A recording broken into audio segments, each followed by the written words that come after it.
Buen día para todos. Iniciaré este conversatorio presentándome. Mucho gusto, mi nombre es Andrea Paula Aragón Peña y este es un conversatorio de la materia de Psicología Política.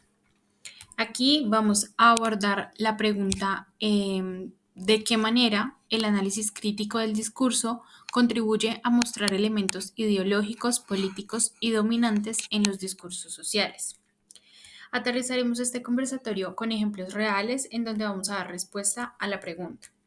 Así que, para mayor entendimiento, vamos a dividir la respuesta a esta pregunta en tres partes. En la primera parte vamos a hablar de la identificación de elementos ideológicos. En una segunda parte vamos a hablar de la exposición de los elementos políticos en los discursos.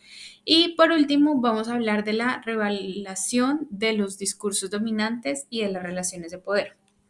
Así que bueno, antes de iniciar, es importante que entendamos que el análisis crítico del discurso es una herramienta metodológica que permite develar cómo los discursos reflejan, perpetúan o desafían estructuras de poder, ideologías y relaciones sociales. Así que este enfoque no solo examina el contenido del lenguaje, sino que también habla de las dinámicas sociales, históricas y políticas que lo configuran.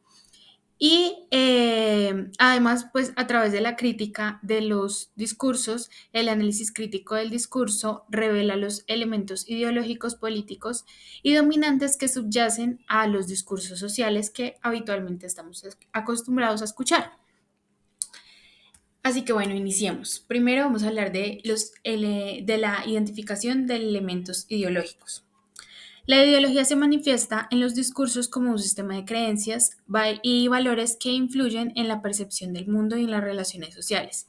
El análisis crítico del discurso ayuda a identificar cómo los discursos transmiten esta cercanía de manera implícita o explícita, moldeando así las formas en que las personas interpretan la realidad.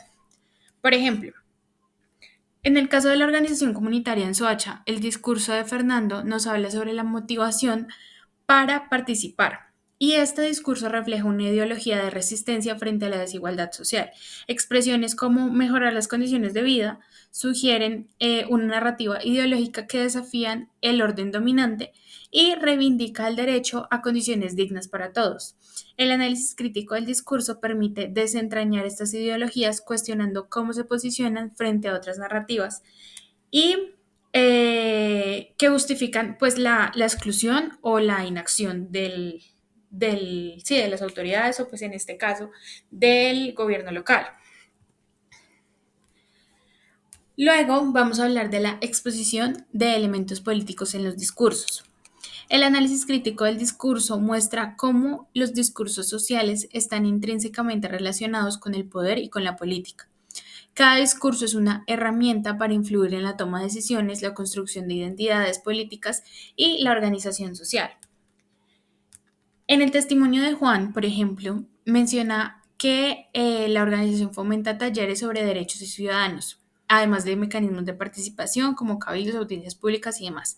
Bueno, aquí tenemos que hablar, digamos que Juan es un joven, es un muchacho joven que busca una participación política activa.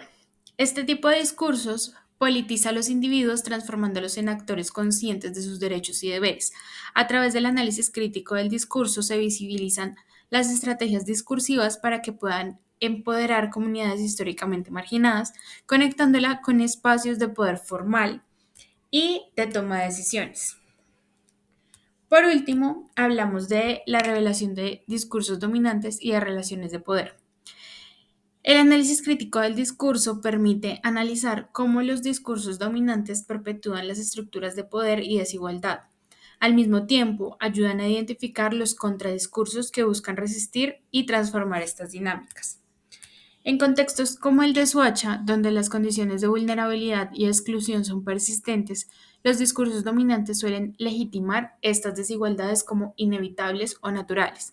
Pero los testimonios recogidos en el informe anterior reflejan cómo las organizaciones comunitarias generan contradiscursos que desafían estas narrativas de desigualdades inevitables o naturales. Por ejemplo, Al enfatizar en la solidaridad y el trabajo colectivo, los discursos de los integrantes de la organización cuestionan las nociones individualistas y competitivas, promovidas por los sistemas neoliberales y pues posicionando la cooperación como un valor central para el cambio social. El análisis crítico del discurso revela que los discursos no son neutrales, sino que están cargados de intenciones políticas y sociales que refuerzan o desafían jerarquías existentes. Como conclusión, el análisis crítico del discurso contribuye a mostrar elementos ideológicos políticos dominantes en los discursos sociales al analizar cómo se construyen y reproducen las relaciones de poder y las estructuras sociales. Esta metodología permite identificar las narrativas que legitiman las desigualdades y aquellas que las desafían, proporcionando una herramienta clave para comprender y transformar los discursos en contextos sociales específicos. En casos como en los de la organización comunitaria en Suacha, el análisis crítico del discurso visibiliza cómo las narrativas comunitarias se convierten en vehículos para el empoderamiento político, el fortalecimiento de la ciudadanía y la construcción de una resistencia frente a las estructuras dominantes. Muchas gracias para todos, espero que les haya quedado muy claro. Recuerden, mi nombre es Andrea Paola Aragón Peña y nos vemos después.